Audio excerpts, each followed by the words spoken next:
Hello students, welcome to my channel study का कीड़ा। आज मैं पार्ट्स ऑफ स्पीच से संबंधित एक नई वीडियो लेकर आई हूँ, जिसमें पार्ट्स ऑफ स्पीच में है प्रोनाउन।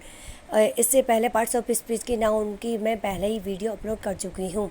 ये मेरी सेकंड वीडियो हो पार्ट्स ऑफ स्पीच से संबंधित। इस pronoun means for a noun. Pronoun का मतलब क्या होता है?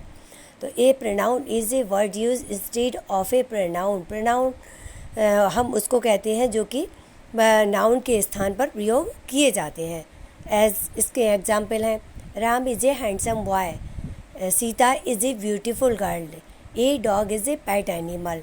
राम सीता डॉग के बदले में यहाँ पर प्रोनाउन के रूप में ही सी इट का प्रयोग हुआ है। Kinds of pronoun. Kinds of pronoun का मतलब होता है प्रकार। प्रोनाउन के कितने प्रकार हैं? फर्स्ट है पर्सनल प्रोनाउन। पर्सनल प्रोनाउन का हम पुरुषवाचक सर्वनाम भी कहते हैं। इसमें होता है I, me, we, us, you, he, him, she, her, it, they, them. इन वर्डों का यूज़ होता है। सेकंड होता है पॉसेसिव प्रोनाउन। पॉसेसिव प्रोनाउन को हम अधिकारवाचक सर्वनाम भी कहते हैं। इसमें आता है माइन है, अवर्स है, योर्स है, his, hers and their. Word को यूज़ हम पॉसेसिव प्रोनाउन में करते हैं।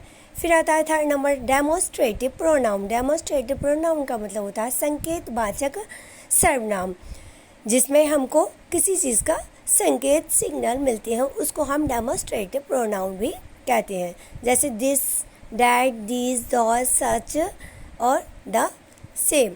इसमें हम डेमोस्ट्रेटिव प्रोनाउन के अंतर्गत आता है।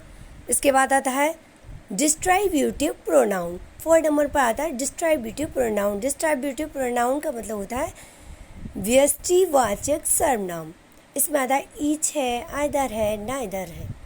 फिर आता है 5 नंबर पर रेसिप्रोकल प्रोनाउन। रेसिप्रोकल प्रोनाउन को हम पारस्परिक संबंधवाचक प्रोनाउन कहते हैं। पारस्परिक संबंधवाचक सर्वनाम को एक तरह से हम पारस्परिक आपस में एक दूसरे के ईच अदर, जैसे हम किसी से सपोज एक दूसरे में टू पर्सन्स में आपस में जो बात होती है ईच अदर, उसको एक ज्वाइन करने के लिए हम इस तरह से रेसिप्रोकल प्रोनाउन का यूज़ करते हैं। पारस्परिक आदान प्रदान, ईच अदर एक दूसरे के साथ, वन एनदर।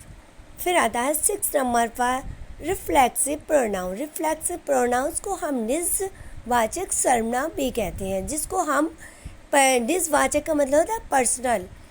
पर्सनल कोई भी चीज़ का जैसे यूज़ करना।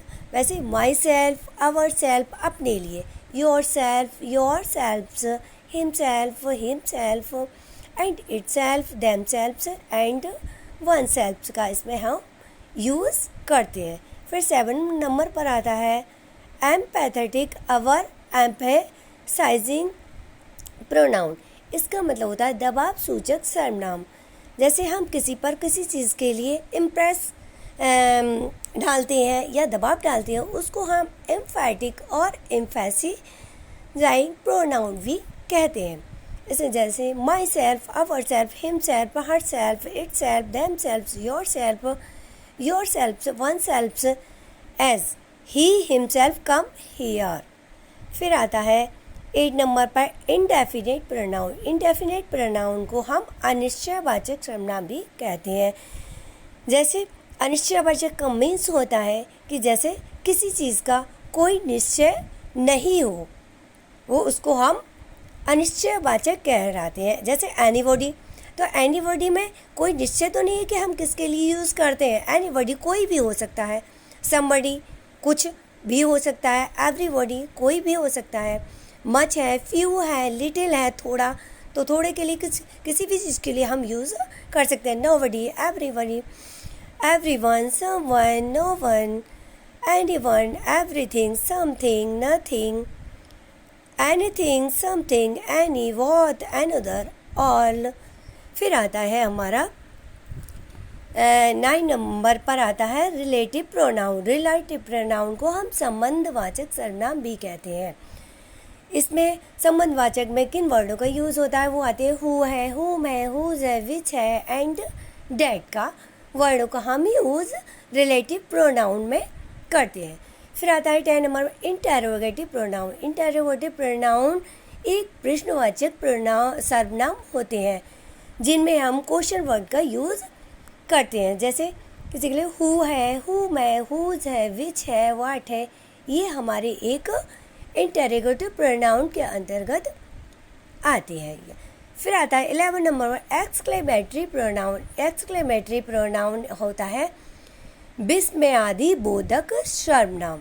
जैसे वाट है, इसमें वाट का प्रयोग करते हैं। वाट का प्रयोग जब सेंस ऑफ द सरप्राइज, आश्चर्य के भाव को एक्सप्रेस करने के लिए किया जाता है तो उसे हम एक्सक्लेमेटरी प्रोनाउन कहते हैं। Thanks for watching, like and subscribe.